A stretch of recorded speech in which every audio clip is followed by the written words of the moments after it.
Hi everyone, welcome to Accounting and Tax Helpdesk, the podcast provided by Alarmist CPAs and Associates.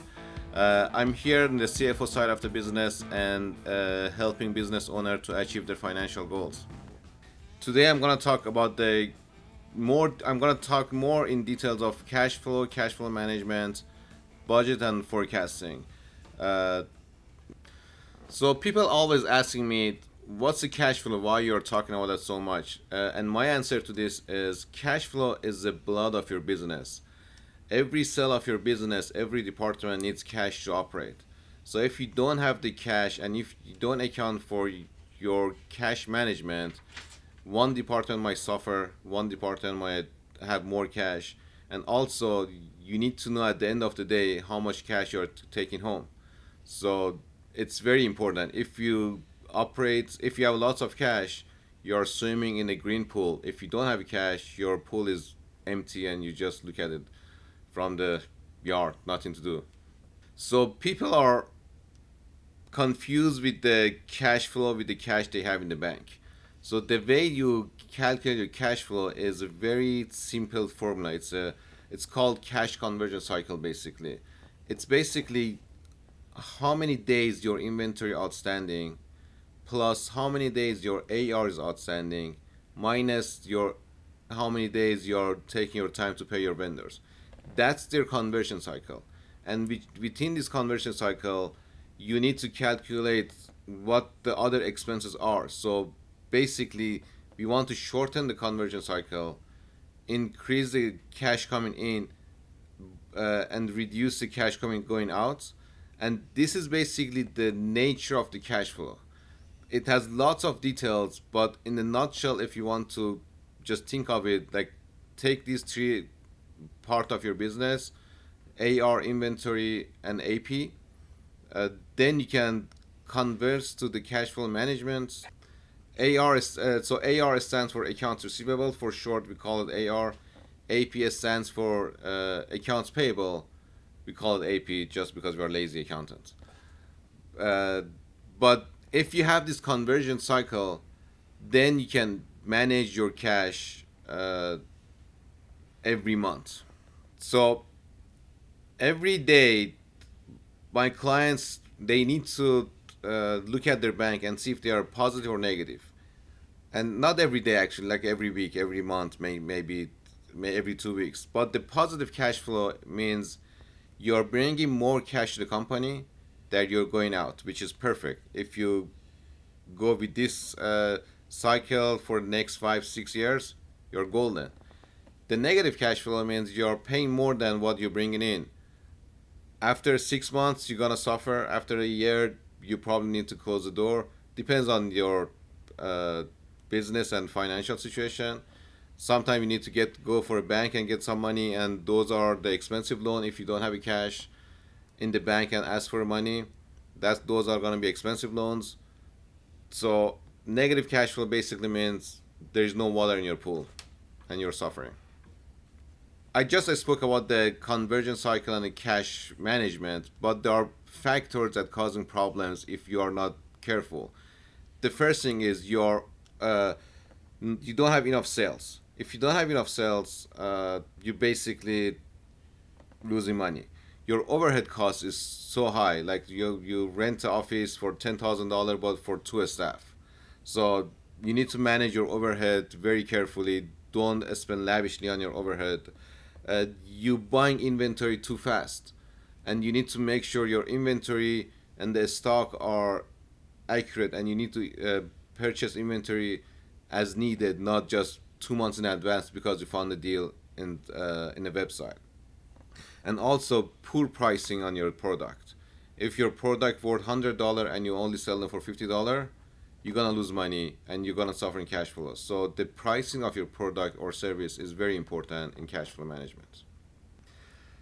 So in order to predict your future cash flow, you need to start forecasting, and for the forecasting you need to look at your past.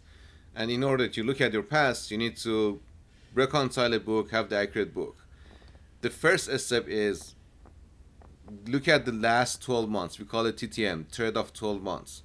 Look at that 12 months and identify the seasonal fluctuation, identify the monthly expenses, average overhead costs, average revenue coming in, and with that, you need to basically predict your future.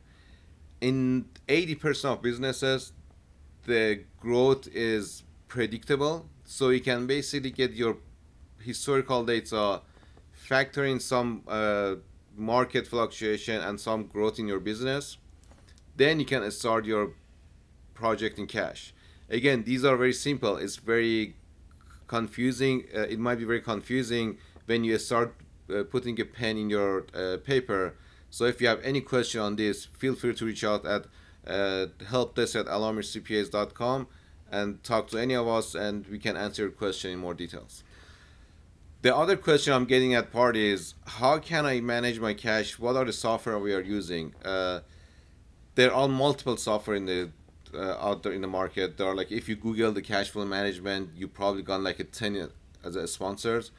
But the one that I'm using all the time is your QuickBook. We are using QuickBook for accounting software most of the time. If your business is more than I think $100 million, let's say, that QuickBook cannot function. Then there are like a NetSuite or Sage Intacct. So we need your accounting software. The other thing is there are all the CFO softwares out there, like Fathom, Plus. I forgot the other names. Sorry, Fathom, Float, Plus. Those are the software that we have out there that we are using. I personally using the Fathom as my it's easy to use, and the QuickBook file, and also good old Excel. Excel is very good. It's my best friend.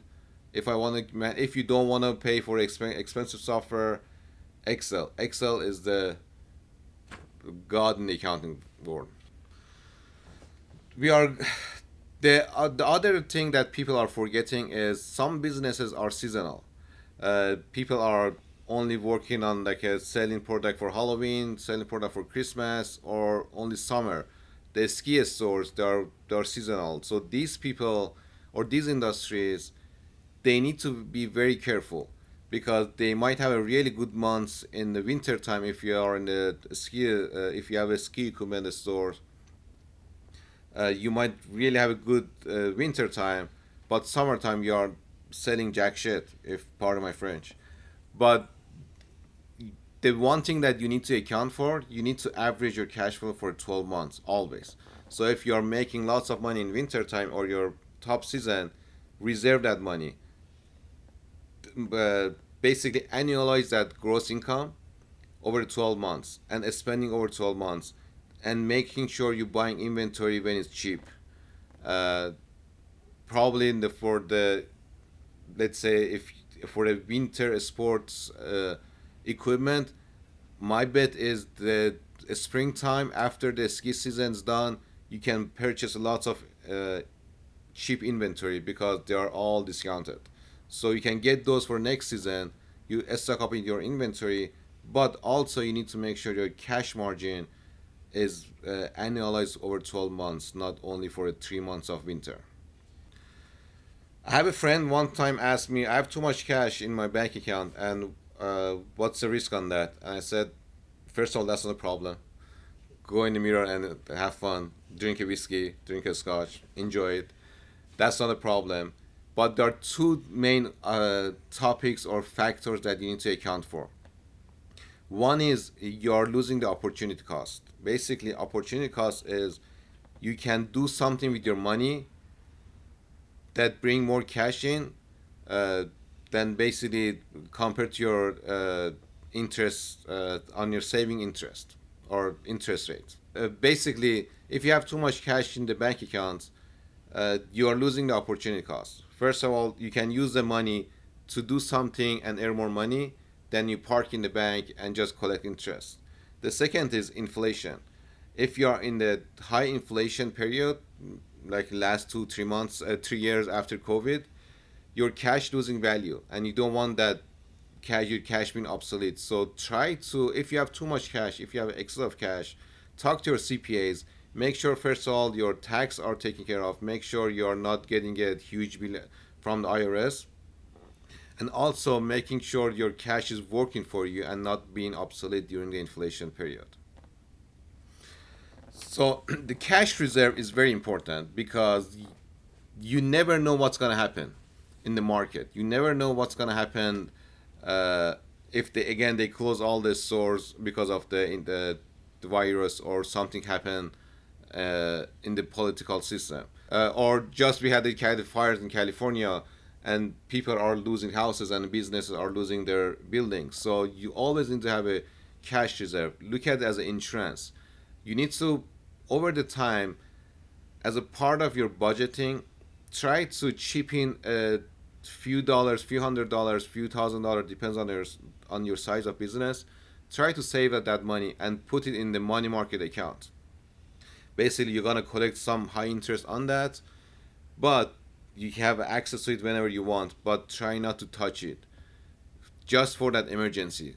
If you are living in Southern California and fire hit, you need that cash to basically rebuild your business as soon as possible. Or maybe you need that cash to help other people in your family or friends. So it's very important. It's the backbone of your business. So CFO is very, very important of managing cash flow. It's basically the financial wizard behind all the things that I talked about in this episode. Business owners need to work on their business, not in the business, and the CFO is one of the trusted partner and advisor that can help business owners achieve their goal.